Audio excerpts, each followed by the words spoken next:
Las iglesias de Creta, la isla de Creta, eran como pequeñas islas en sí, en un mar de paganismo. El mundo de los gentiles no sabía nada de la Biblia, no sabía nada de la moralidad de la Biblia, nada de los valores cristianos, nada de justicia y misericordia de Dios. Era meramente y totalmente pagano. Las congregaciones que se formaron en Creta nacieron en una cultura sin ninguna influencia cristiana. El mundo de los gentiles estaba literalmente sumergido, empapado en la idolatría, controlado por los planes de Satanás y llevado a cabo por humanos totalmente depravados en la adoración de los demonios. Entonces, estas congregaciones se encontraban en contraste, en total oposición a todo lo que profesaba y practicaba la cultura. No pudo haber sido más contraste. No obstante, ellos existieron para hacer una sola cosa, y eso era de alcanzar a los perdidos con el Evangelio. Esto era el principio y fin de su propósito. Y todavía sigue siendo el propósito nuestro. Debemos enfocarnos en el Evangelio, proclamándolo a personas seculares, en vez de alejarnos en asuntos que nada tienen que ver con el punto central de nuestro mensaje. Nuestra prioridad es comunicar el Evangelio. Nuestra lealtad es a Jesús y a su reino solamente. Nuestra ciudadanía no está en esta tierra, sino está en el cielo. No podemos darnos el lujo de empañar nuestra prioridad de nuestra proclamación del Evangelio. No podemos confundirnos en cuanto a cuál reino nos pertenecemos por medio de involucrarnos en esfuerzos de tratar de cambiar comportamientos, valores, normas o morales externas de la cultura en que vivimos. En breve, no podemos darnos el lujo de involucrarnos políticamente tratando de cambiar la cultura por fuera. Y parte crucial de esta proclamación es que los creyentes demostraran a la sociedad que Dios sí salva de pecado. Si le voy a decir, Dios es un Dios que salva, que libere a los hombres de su pecado y de su soledad, de su desesperación, usted me va a decir, muéstrame una persona salva para ver cómo funciona. Y así sabré si su Dios lo puede hacer o no. Esto es el mandato y propósito de nosotros los cristianos, demostrar esa prueba. Así en la epístola de Tito, el primer capítulo, Pablo exhorta a Tito a alistar las congregaciones a estar en posición de hacer este contraste. Empieza con los requisitos para los que sirven a la congregación como ejemplos de la grey, asegurando que la congregación tiene ejemplos piadosos a seguir, y proclamando el verdadero evangelio y viviendo vidas transformadas. Capítulo 2 nos dicen cómo Dios quiere que vivamos en medio de la congregación, entre otros creyentes. Dice que las personas de mayor edad deben vivir de cierta manera. Luego, mujeres jóvenes deben vivir de cierta manera. Y hombres jóvenes y esclavos, o que podemos aplicar a los empleados de nuestro día. Todos deben vivir en cierta manera para poner en evidencia el poder de Dios para salvar.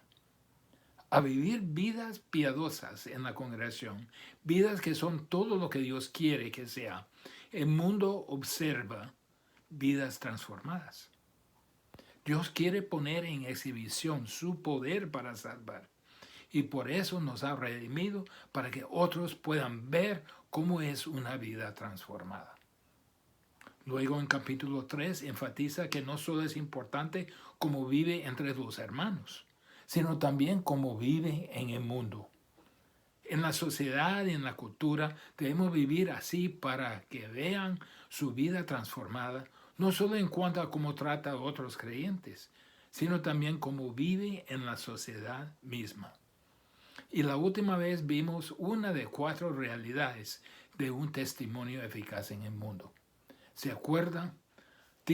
Pablo dice a Tito, recuerde 4 realidades. Recuerda la realidad de su deber. La realidad es que tenemos un deber a vivir de tal manera en una cultura pagana.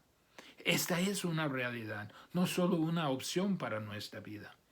Es lo que Dios quiere, lo que Dios espera, lo que Él ha mandado que vivamos. Y vimos 7 aspectos a ese deber. Número 1, debemos sujetarnos a los gobernantes y autoridades. Doblamos la rodilla, no peleamos, no rebelamos. Debemos obedecer. Hacemos lo que dice la ley. La cumplimos y la obedecemos. Debemos estar dispuestos a toda buena obra. Con ganas buscamos hacer cualquier cosa buena dentro de nuestras posibilidades en nuestra sociedad. Y no debemos difamar a nadie. No hablamos mal de nadie. No atacamos a su carácter. No debemos ser pendencieros. No debemos ser pendencieros. No somos contenciosos. No peleamos. No buscamos la pelea. No nos vengamos. Debemos ser amables, mansos y debemos mostrar cada bondad posible en nuestra sociedad. 7 aspectos de nuestro deber, que es una realidad. No es una opción, es un deber lo que debemos estar haciendo. Esa es una realidad de la vida que agrada a Dios. ¿Por qué? Porque Dios quiere que todos los hombres sean salvos. Y lo hace creíble el Evangelio a los no cristianos, por cristianos que viven como Él quiere. No lo hace creíble el Evangelio con cristianos peleando, con cristianos protestando, con cristianos politizando, cristianos que quieren condenar a todo el mundo al infierno. Lo hace creíble al Evangelio. Son personas cubiertas en la justicia de Dios, que manifiestan su amor. Recuerda la realidad de su deber. No se olvida tampoco, en segundo lugar, recuerda la realidad de su condición anterior. Vimos la vez pasada cómo era nuestro deber. Ahora recuerda la realidad de lo que era antes. Para responder apropiada en una cultura pagana, la realidad es que tiene que recordar lo que era antes de que Cristo salvó. En versículo 3, Pablo identifica 7 vicios que tuvimos como inconverso. Dice en Tito 3:3, porque nosotros también éramos en otro tiempo insensatos, rebeldes, extraviados, esclavos de concupiscencias y deleites diversos, viviendo en malicia e envidia, aborrecibles y aborreciéndonos unos a otros. Antes de que usted como cristiano se moleste a lo que está pasando en la sociedad cada vez más pagana, antes de que nace aquellas emociones que lo lleva a pensamiento de venganza o de calumniar a un inconverso. ¿Se ha olvidado? Se ha olvidado, usted era uno de ellos. Todos lo éramos. ¿Se le olvidó de ello? ¿Se le olvidó que anteriormente era así y no pudo hacer nada al respecto? Aún el apóstol Pablo reconoció su estado anterior en 1 Timoteo. En 1 Timoteo 1:13. Habiendo yo sido antes blasfemo, perseguidor e injuriador, mas fui recibido a misericordia, porque lo hice por ignorancia, en incredulidad. Pablo mismo era blasfemo, perseguidor, agresor violento, pero lo hizo por ignorancia, en la incredulidad, porque no había creído. Lo hizo porque no sabía diferente. Así éramos nosotros. A ver todas las maldades en la sociedad y tenemos que darnos cuenta que lo hacen en ignorancia, en incredulidad, porque no creen en esos. No saben de otra manera. Tito 3:3 en primera instancia dice, porque nosotros también éramos en otro tiempo insensatos. La Biblia de las Américas dice necios. ¿Qué significa? Éramos sin entendimiento, completamente ignorantes de la verdad de Dios. No supíamos lo que hacíamos. Igual a lo que dice Efesios 4:18, teniendo de entendimiento entenebrecido, ajenos de la vida de Dios por la ignorancia que en ellos hay, por la dureza de su corazón. Están en tinieblas, no saben la realidad. El Dios de este siglo ha cegado sus mentes, lo que aumenta más la oscuridad en que viven. No pueden entender las cosas de Dios. ¿Qué espera? El momento que se quitan las influencias bíblicas, su ignorancia asume control. Son inconversos actuando como inconversos. Ni la inteligencia ni la educación contribuyen a la moralidad de Dios en ellos. Aún los hombres más inteligentes son los más depravados. No pueden superar a su depravación. Segunda de Corintios, perdón, Segunda de Corintios 4:4, en los cuales el Dios de este siglo cegó el entendimiento de los incrédulos.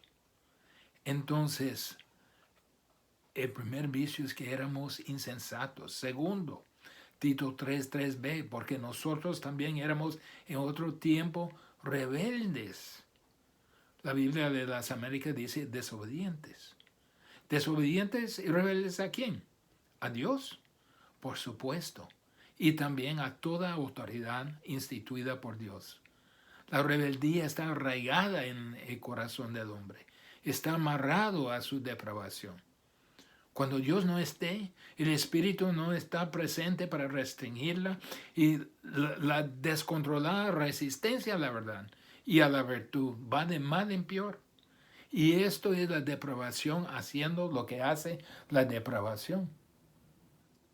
La Biblia dice, así éramos nosotros, desobedientes a Dios, desobedientes a la autoridad. No teníamos afecto para la Biblia. Nos burlábamos a las Escrituras. Éramos resistentes a la verdad. Así son los que no conocen a Jesús como su Salvador. Desesperadamente necesitan la misma gracia de Dios que nos fue extendida a nosotros. Como dice en Tito, éramos insensatos, éramos rebeldes, pero también porque nosotros también éramos en otro tiempo extraviados, éramos engañados, no estábamos anclados, solo nos derribamos de un lado al otro, estamos a la deriva. Literalmente son llevados por mal camino. Está en un río abajo sin poder hacer, sin ningún remo. Son pervertidos en su mente, en su acción. Su énfasis mayor, se ha escuchado, es la libertad. Quieren libertad para seguir todos sus impulsos. Solo quieren vivir según lo que sienten. Son engañados y engañan a otros. Van de mal en peor. Así éramos nosotros. Necesitamos a alguien que nos rescatara. El mundo que vive alrededor nuestro también necesita a alguien que les rescate. Necesitan a Cristo. Van a la deriva porque piensan que es lo normal. Pero también porque nosotros también éramos en otro tiempo esclavos de deleites y placeres diversos. Una multitud de deleites o deseos malos. Podría ser deseo para dinero, deseo para el sexo, deseo para homosexualismo, deseo para el poder, deseo para comida, alcohol, drogas, etc. Éramos llevados por nuestros impulsos internos y placeres diversos. Esa es la palabra donde sacamos la palabra hedonismo. Vive por lo que les hace sentir bien. Pasan la vida apaciguando sus deseos y sus placeres internos. Nosotros también pasábamos nuestra vida buscando placeres y deleites varios de una manera u otra. También porque nosotros también estábamos viviendo en malicia y envidia. Era algo que hacíamos toda nuestra vida en malicia y envidia. Malicia significa una profunda maldad, Una malicia que quiere hacer daño y tomar lo que quiere a cualquier costo, pero el costo que paga la otra persona. Es una malicia malintencionada, egocéntrica, enfocada en sí mismo, creyendo que todo le deben a él y lo va a sacar de ellos lo que quiere, no importa lo que le cuesta a la otra persona. Si alguien se interpone, responde con enojo, con ira, con envidia, con hostilidad. Envidia es el resultado de que los deseos carnales nunca se satisfacen. Así éramos, disculpe, así éramos nosotros. Tuvimos esa capacidad porque era la norma de vida para nosotros. Los que viven y actúan en el mundo alrededor de nosotros no conocen otra manera de pensar. También porque nosotros también éramos en otro tiempo aborrecibles. Literalmente se consuman con aborrecer, odiar a cualquier persona que difiere con ellos o quienes le obstaculizan lo que quiere. No soportan diferencias. Son egoístas al extremo que cualquier persona que sea un problema para sus anhelos o deseos o que les contradice se convierte en enemigo. Y finalmente, porque nosotros también estábamos aborreciéndonos unos a otros. Mire esa idea, en última instancia, se llega a punto de aborrecer a todos menos a ellos mismos, porque ahí está a donde llega la depravación. Se trata del ego. Y el ego dice, quiero lo que quiero cuando lo quiero, y usted debe quitarse de mi camino porque lo voy a conseguir, y si lo tengo que aplastar o no. Por eso no pueden mantener matrimonios. Por eso esposos no pueden soportar el uno al otro. Es por eso que los hijos odian a sus padres y viceversa. Y lo más importante para el hombre caído es el orgullo. Y es ese orgullo que termina aislándolo de todo lo demás. Eso es exactamente el tipo de mundo que uno esperaría de los que no conocen a Cristo como su Salvador. Ciego a Dios, ciego a toda realidad espiritual, rebeldes a la ley de Dios, completamente resistente a la verdad, totalmente engañado a lo que es verdadero y correcto, en total esclavitud a pasiones, viviendo solo para placeres, con una dieta de tratamiento perverso al otro, para que terminan detestando por lo demás egoístas. Y todos terminan aborreciendo el uno al otro. Y ahí, salvo por la gracia de Dios, vamos nosotros en la misma ceguera. Y antes de que se apresure a maldecir o a maltratar a los inconversos que le ofenden y quienes están destruyendo toda influencia cristiana, considera su propia depravación.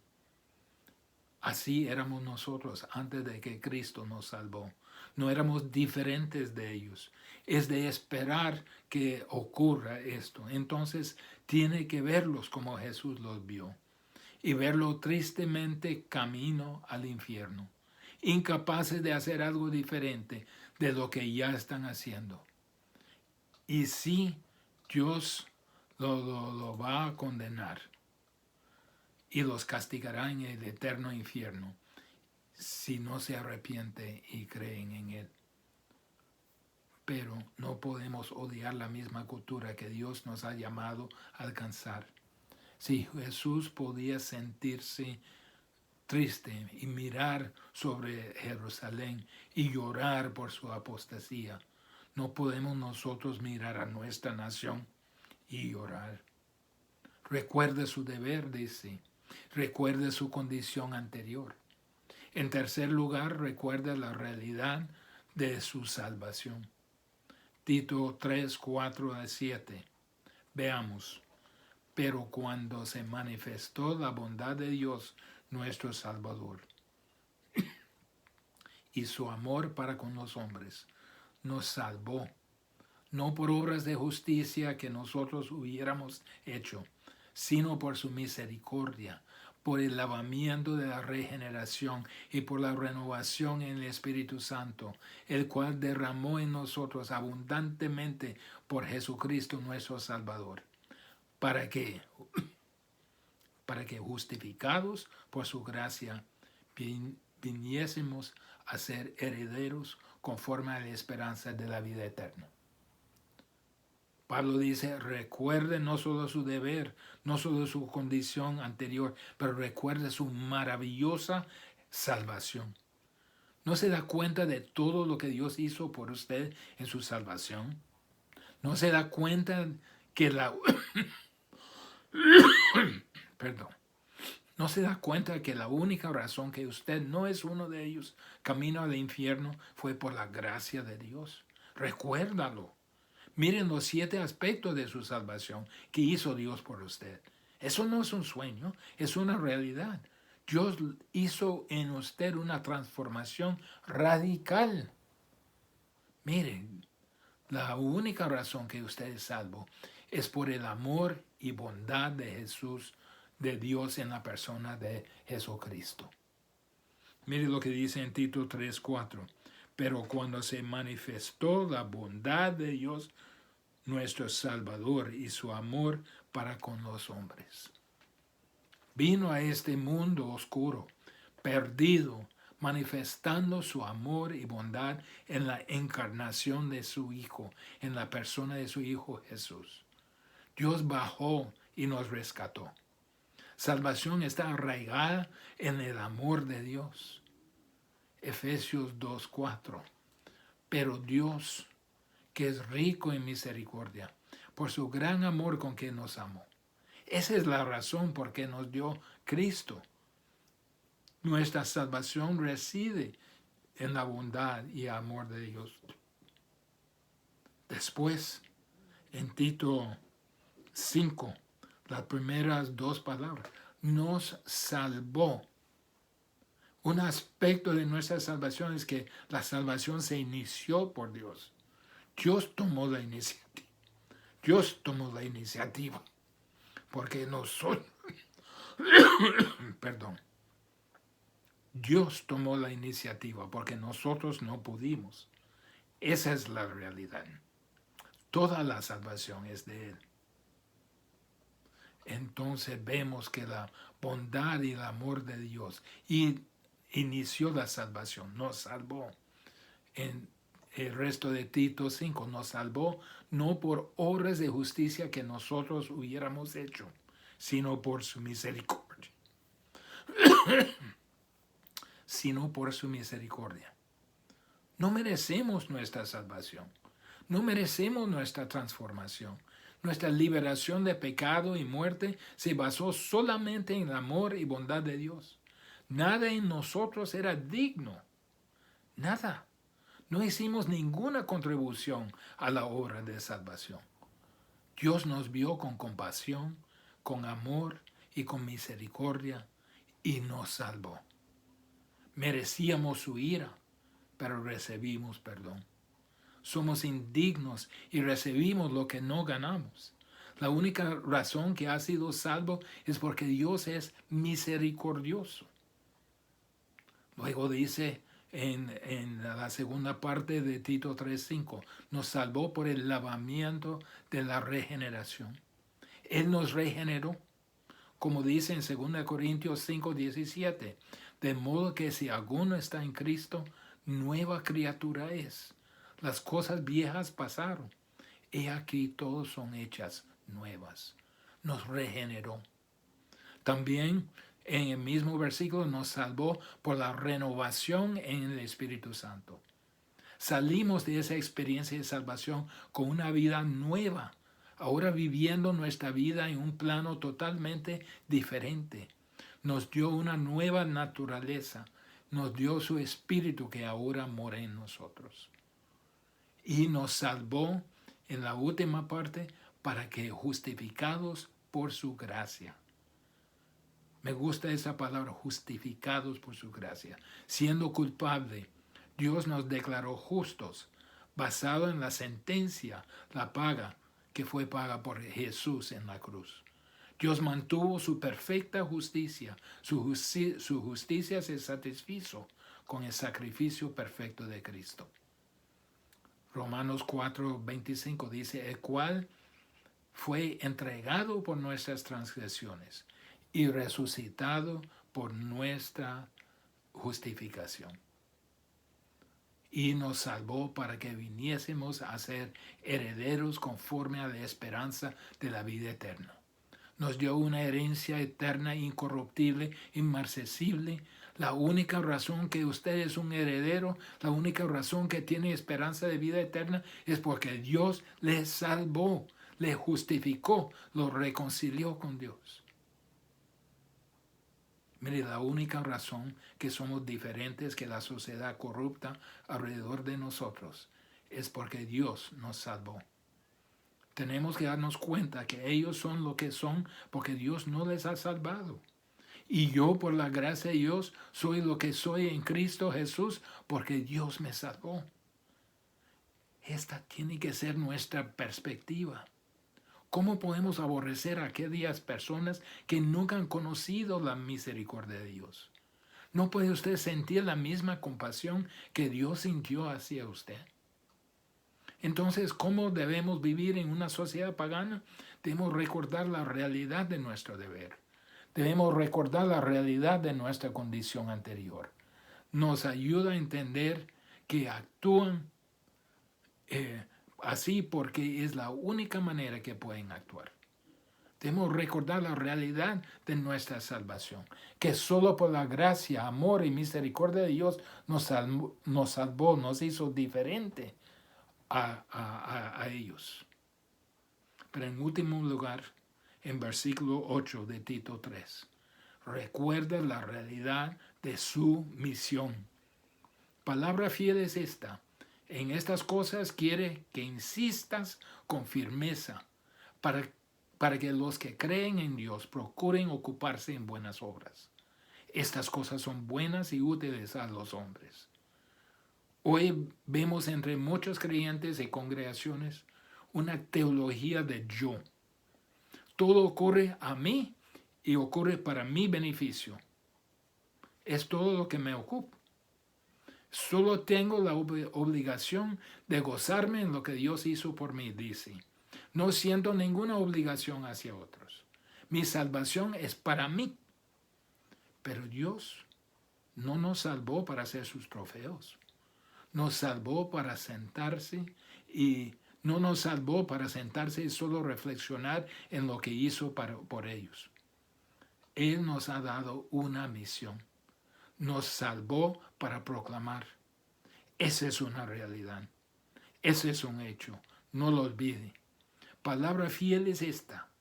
Esta es una verdad que no necesita prueba, que no necesita argumentos. Es tan verdadero que es obvio. Es algo que todos saben. Usted sabe que es cierto. Es casi un credo digno de repetirse. Se refiere a la declaración de salvación en versículos 4 a 7 que acabamos de ver. Eso ustedes saben que la salvación en todo su esplendor es por gracia y solo por gracia. Entonces, antes de que se molesten y se pongan hostil a la cultura en que vive, recuerde que aparte de la gracia de Dios, eso era usted. En estas cosas quiero que insistas con firmeza, dice Pablo. O como dice la Biblia de las Américas, en cuanto a estas cosas, quiero que hables con firmeza. Esta es su misión. En estas cosas. ¿Cuáles son estas cosas? Todas estas cosas que ha estado escribiendo. Ve a Tito 2:1. Pero tú habla lo que está de acuerdo con la sana doctrina. Todo lo que refiere a comportamiento cristiano, empezando con nuestra gran salvación que acaba de describir. Dice, hable con firmeza, hable con denuedo y con convicción. No titubee. El verbo es muy intensivo. Hable confiadamente, intensamente de la enseñanza de lo que Dios ha dicho. El Evangelio está en juego. No podemos presentar tan gran salvación de forma incierta, insegura o miedosa. Dios nos ha dado la certeza de su salvación. Es nuestra misión proclamarla con convicción. No podemos callarla. La manera que vivimos también está en juego. No podemos tampoco callar de hablar con convicción a otros creyentes de la necesidad y realidad de vivir una vida santa.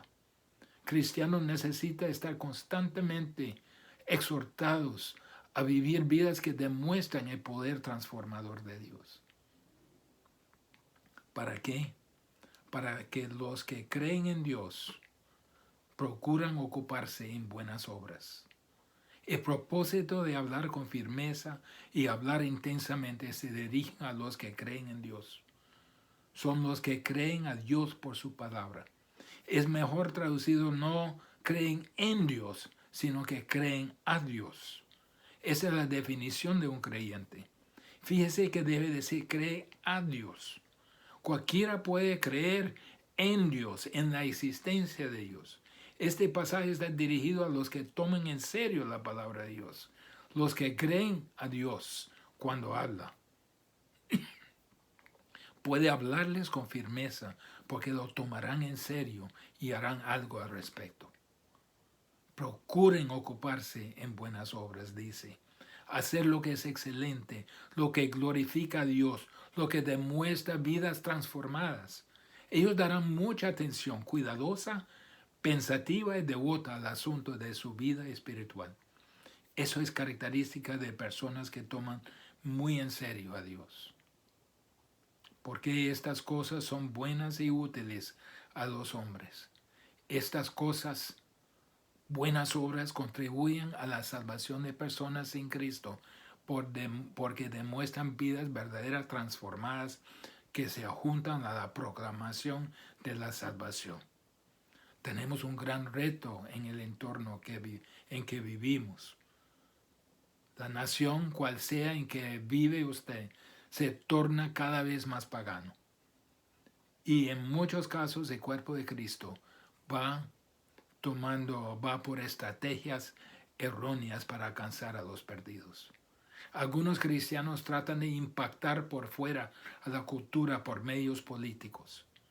Hermanos, eso no es el objetivo, no es el propósito del cuerpo de Cristo, no es nuestro llamado. Otros creyentes cristianos tratan la estrategia de técnicas de mercadeo, confiando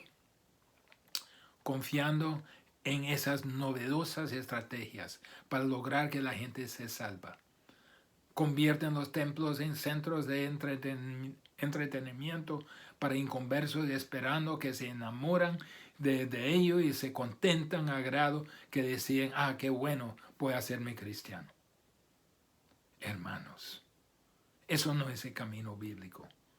Pueden amontonar gente y tal vez aún predicar el evangelio y puede tener algunos que se salvan, pero el resultado sería tener creyentes inmaduros, carnales e ignorantes, cuyas vidas no demuestran el poder de Dios para salvar y transformar.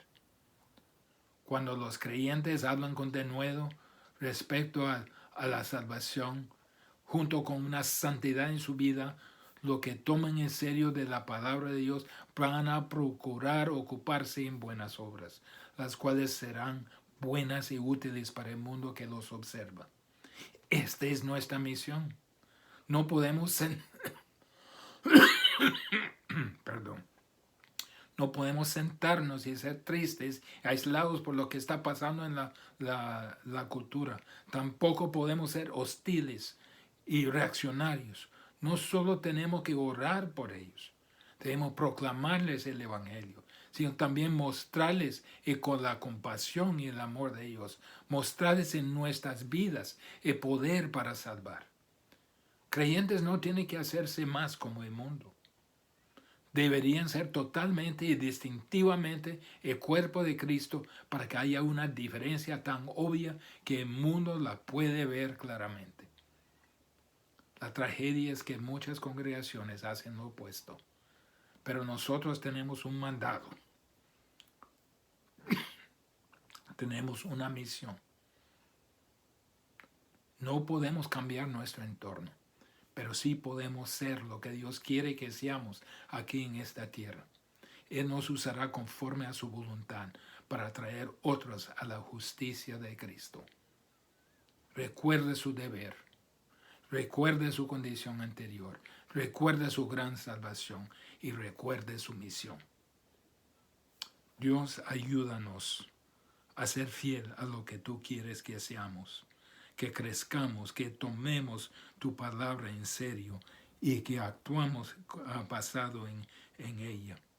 Padre, que seamos luz en medio de las tinieblas, para que los que no te conocen pueden ver que tú eres un Dios que salva, que es un Dios que transforma vida por el testimonio de nuestras vidas. En el nombre de Jesús. Amén.